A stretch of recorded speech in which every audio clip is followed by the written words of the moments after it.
महामाया के अंदर में रहता है वो गंदे कपड़े के समान है। उसको रगड़ रगड़ के साबुन सरफ लगा लगा के धोबी पछाड़ दे के शुद्ध करने का काम महामाया का। हरे कृष्ण।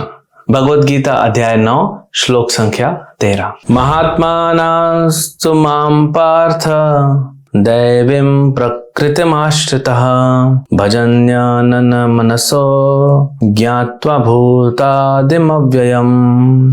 हे पार्थ, मोह मुक्त महात्मा जन दैवी प्रकृति के संरक्षण में रहते हैं। वे पूर्णतः भक्ति में निमग्न रहते हैं क्योंकि वे मुझे आदि तथा अविनाशी भगवान के रूप में जानते हैं। भगवान ने पिछले 2 श्लोकों में बताया आसुरी प्रवृत्ति के लोग। तो कोई पूछेगा फिर दूसरी प्रवृत्ति क्या होती है? वो भक्तों की प्रवृत्ति होती है, दैवी प्रकृति। तो अब वो भगवान उनके बारे में बताते हैं कि महात्मा कौन है, मेरा भक्त कौन है। महात्मा नाम सु माम पार्थ, कि हे पार्थ महात्मा कौन है ये समझो। ये नाम का नहीं है, ये काम के महात्मा है ना। वैसा काम भी करना पड़े। अगर मान लीजिए मैं ऑटो चलाता हूँ, मेरे पास लाइसेंस है, मैं ऑटो ड्राइवर हूँ, तो क्या मैं किसी को कह सकता हूँ मैं पायलट हूँ? क्या मैं किसी को कह सकता हूँ मैं लोको पायलट हूँ, ट्रेन का ड्राइवर हूँ? भाई आप ऑटो ड्राइवर हो, आपका काम वो है तो आप ऑटो ड्राइवर। आपको टैक्सी भी चलाने हो सकते ना आती हो, सिर्फ ऑटो ही आता है। या किसी को साइकिल रिक्शा आती है तो ठीक है, आप बोलो हम साइकिल रिक्शा वाले हैं, हम ऑटो वाले। सबको अपना अपना आइडेंटिटी बताएगा ना। तो महात्मा कौन है सिर्फ नाम रखने से थोड़ी हो जाएगा, वैसे काम भी होना चाहिए। तो भगवान बताते दैवी प्रकृति में आश्रय लेता है, आश्रित भगवान की दैवी प्रकृति को आश्रित होता है। क्यों दैवी प्रकृति? दैवी मतलब दिव्य। भगवान की अंतरंगा शक्ति है, बहिरंगा शक्ति है, और हम जो हैं जीवात्मा, हम लोग तटस्थ शक्ति है, हम बीच में हैं। तो हम अकेले नहीं रह सकते। या तो हम बहिरंगा शक्ति जो भगवान की महामाया शक्ति है, जो इस भौतिक संसार को चलाती है, उसके आश्रय में रहें। लेकिन महामाया का एक ही काम है, हमको शुद्ध करना, धोबी पछाड़ देना। महामाया के अंदर में रहता है वो गंदे कपड़े के समान है। उसको रगड़ रगड़ के साबुन सरफ लगा लगा के धोबी पछाड़ दे के शुद्ध करने का काम महामाया का है। अगर आप में से किसी को लगे कि थक गए हैं, ये महामाया के हाथों में आके हम थक गए हैं, तो फिर क्या करेंगे? दैवी प्रकृति, अंतरंगा शक्ति भगवान की, योग माया शक्ति जो आध्यात्मिक जगत चलाती है। दोनों शक्तियां भगवान के अंडर में, सारी शक्तियां भगवान के अंडर में। भगवान शक्तिमान है, तो इसीलिए फिर हमको महामाया शक्ति से योग माया शक्ति की तरफ शिफ्ट होना है, और उसके लिए प्रोसेस है।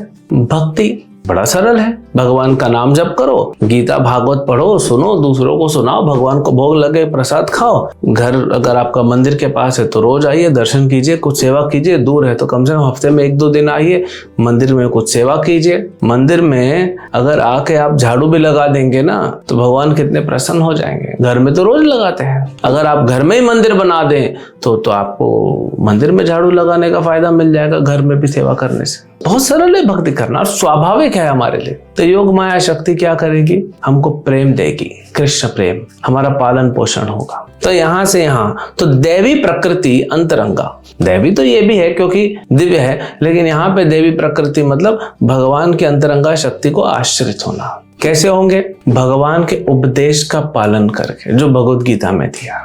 लेकिन भगवद गीता हम ऐसे डायरेक्ट समझ नहीं पा रहे हैं, इसीलिए गुरु के आश्रय लेना। भगवान स्वयं कहते हैं तद विधि प्रणिपातेन परिप्रश्नेन सेवाया उपदेक्षन्ति ते ज्ञानम ज्ञानिनः तत्वदर्शिनः। अर्जुन, ऐसे तत्वदर्शी गुरु के पास जाओ, वहां शरण लो, उनकी सेवा करो, उनसे प्रश्न पूछो, उनसे सुनो मेरे बारे में, तब तुम योग माया शक्ति के पास पहुंच जाओगे। तो ये है दैवी प्रकृति। महात्मा किसको कहते हैं? जो भगवान पे आश्रित हो, वो महात्मा है। जो भगवान का भक्त हो, सरल भाषा में जो भगवान का शुद्ध भक्त हो, जिसको भगवान से अलावा किसी से मतलब नहीं है। दया करता है वो सभी संसार के जीवों पे, लेकिन उसका फोकस अनन्य मनसो, भगवान बोलते हैं ना अनन्य मनसो, मतलब मन कहीं लगा है। अन्य मनसो मतलब मन अलग अलग जगह पे लगा है, भगवान पे नहीं है। अन्य मनसो मतलब बैठे हैं भगवान के सामने, या नाम जप कर रहे हैं या गीता सुन रहे हैं, लेकिन मन कहीं भाग रहा है। भगवान बोल रहे हैं मेरे जो शुद्ध भक्त हैं अनन्य मनसो है, उनका मन कहीं भागता नहीं है। अबे हम लोग तो जैसे छोटे बच्चे होते हैं ना, अभी स्कूल में जा रहे हैं, धीरे धीरे सीखेंगे, IAS ऑफिसर बाद में बनेंगे, अभ्यास में लगे रहेंगे। स्कूल ही छोड़ दूंगा मैं, मान लो 4th 5वीं क्लास के और स्कूल ही छोड़ दिया, घूमता रहता हूँ और बड़ा हुआ तो कहीं फैक्ट्री में कुछ चौकीदार की नौकरी लग गई, तो फिर कैसे आईएएस ऑफिसर बनेगा? आईएएस ऑफिसर बनना है तो स्कूल में लगे रहना पड़ेगा। ऐसे सिखाते हैं ना माँ बाप बच्चों को, डॉक्टर बनना है, इंजीनियर बनना है। तो शुद्ध भक्त बनना है तो भक्ति के स्कूल में आके प्रवेश लेना है और लगे रहना है जब तक शुद्ध भक्त नहीं बनना, छोड़ना नहीं है। और आनंद भी है भक्ति में, भक्ति में भी आनंद मिलता है। तो हमको भक्ति के स्कूल में, और ऐसा बहुत सारे स्कूल हैं जो भगवान से प्रामाणिक गुरु परंपरा में आ रहा है, वो स्कूल है। और सबसे प्रमुख, सबसे नाम वाला, सबसे बड़ा जो काम कर रहा है वो स्कूल है इस्कॉन। प्रभुपाद जी बोले इस्कॉन एक कॉलेज है, तो वहां पे आइए, भक्ति कीजिए, अनन्य मनसो बन जाएंगे। ज्ञात्वा भूतादिम अव्ययम। फिर भगवान कहते हैं जो महात्मा होते हैं ना, जो अनन्य मनसो मेरी भक्ति कर दे, ये मूर्ख नहीं है, पागल नहीं है, अज्ञानी नहीं है। ज्ञात्वा ये जानते हैं। कई बार लोग सोचते हैं जो भगवान के गोप सखा है, अरे तो अनपढ़ ग्वाले हैं, जो गोपियां हैं तो अनपढ़ ग्वालन है। ऐसा नहीं है, ये भगवान के शरणागत नहीं है, ये सब जानते हैं। नहीं तो क्यों सब घर बार छोड़ के भगवान के चरणों में बैठे रहते हैं, अनन्य मनस भक्ति करते हैं। बाह्य रूप से नहीं देखना कि कौन क्या है, जो भगवान की भक्ति करता है। कृष्ण से भजे से बड़ो चतुर। जो भगवान की भक्ति किया उसी ने तो सारा ज्ञान प्राप्त किया।